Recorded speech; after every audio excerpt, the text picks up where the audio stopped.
Hi everyone, I can't wait to share with you the oil analysis for my 2024 Toyota Tacoma that I purchased brand new back in November of 2024. Currently it's December 26, 2025, so I've had the truck over 13 months. And this is actually my third oil drain, and I did it myself on all three of them. And the first oil change was done at 480 miles for the break-in, the early break-in. And then the second oil change was done at 4,890 miles, and it had 4,410 miles on it. Can't believe I actually went that far on the second oil drain. That surprised me.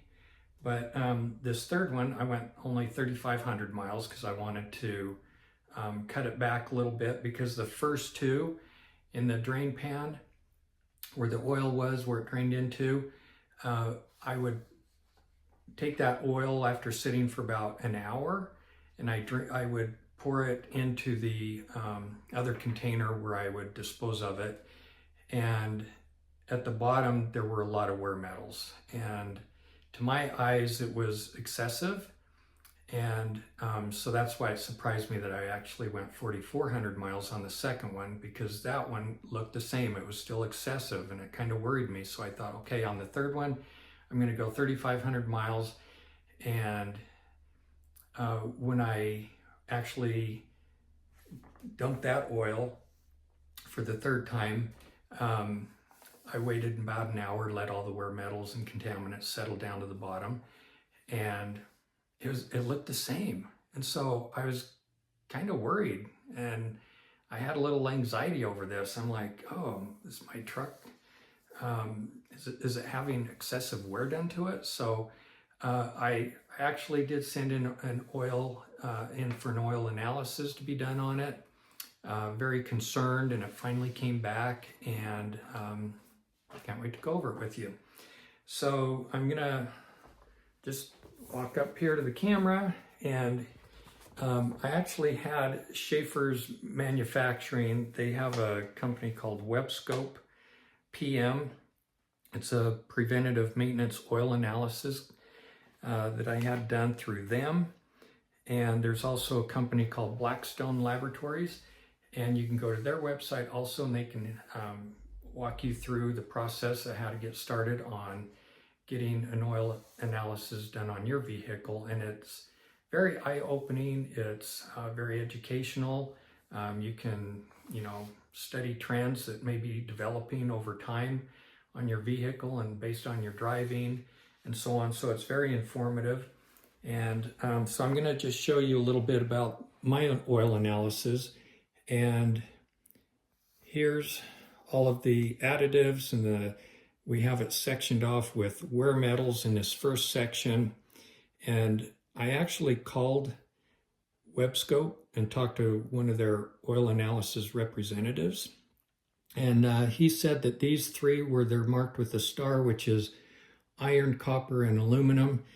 He said those are the wear metals that you want to be most concerned about, and they're all within range.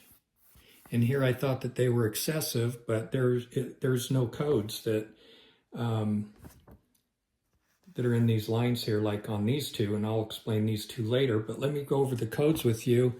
These are all the attention codes, and we have a AAA up here, which is acceptable.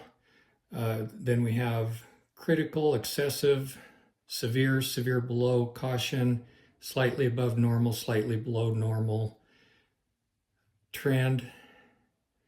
Oh, so that means trending. Let's just keep an eye on it and see if we're developing any trends on the next oil analysis. And then there's negative, critical below, moderate, and then caution below. And so he said, no, you're really good on the wear metals. He said there's no excessive wear. And that really surprised me.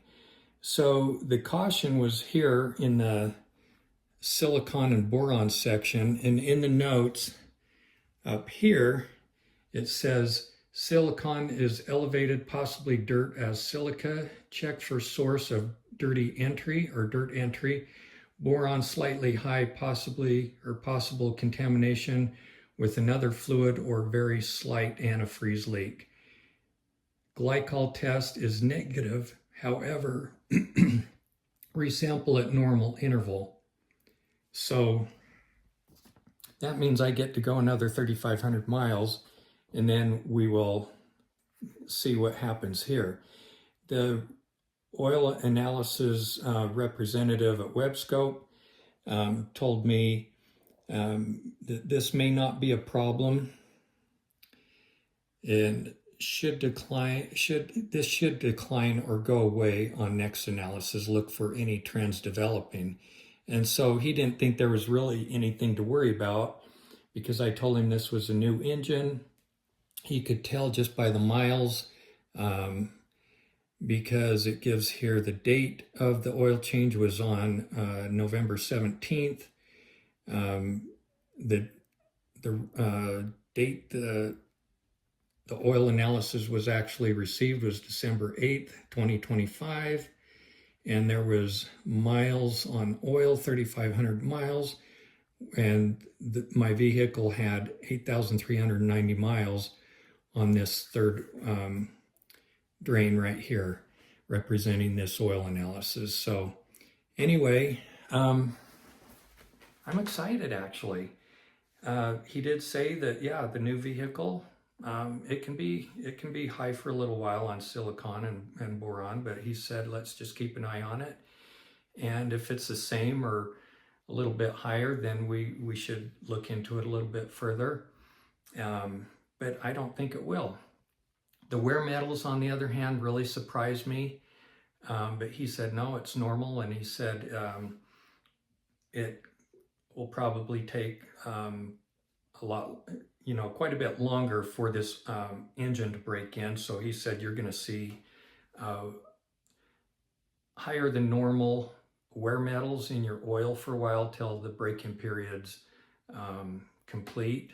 And then he said it should decline after that. So he said it looked good, and just wanted to share that with you. And just FYI, before each of my drains, I do run my vehicle, drive it around the neighborhood, just close to the home for about 20 minutes, let the oil warm up. I don't get it excessively hot, but I like things to be circulated and to break the sludge and the oil or the wear metals that were laying on the oil pan. I like to get them suspended and so on. And so anyway, I did that with all three of these drains, and I'm quite happy. So I will follow up with the second oil analysis, which would be the fourth drain on this brand new truck. And I've got 9,500 miles, so I've got, about 1,200 miles since this oil analysis was taken. And so I'll probably, in a couple more months, I'll follow up with another YouTube. So I'll talk to you later. Thanks. Bye.